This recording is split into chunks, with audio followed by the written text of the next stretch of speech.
আপনি জানেন কি আপনি ঈশ্বরের সৃষ্টি। আপনি ঈশ্বরের অংশ। তাই রাজার মতো বেঁচে থাকার চেষ্টা করুন। ভিখারির মতো ব্যবহার করবেন না।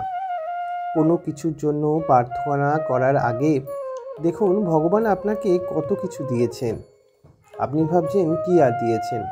না, ভগবান দিয়েছেন আপনাকে একটা সুপার কম্পিউটার, আপনার মস্তিষ্ক, দুটি রঙিন ক্যামেরা, আপনার দুটি চোখ, দুটো স্টিরিও সিস্টেম, আপনার দুটো কান, দুটো হাত আর সূক্ষ্ম কাজের জন্য আঙুল, হার্ট, ফুসফুস আর দুটি পা।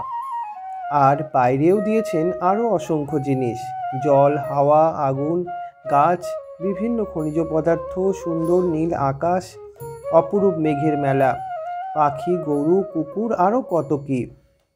আপনার সুপার কম্পিউটার, তার আপনি কতটা ব্যবহার করতে পারছেন? মাত্র 8%-এরও কম।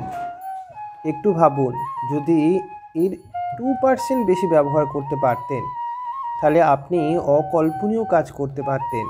ভেবে দেখুন একটু।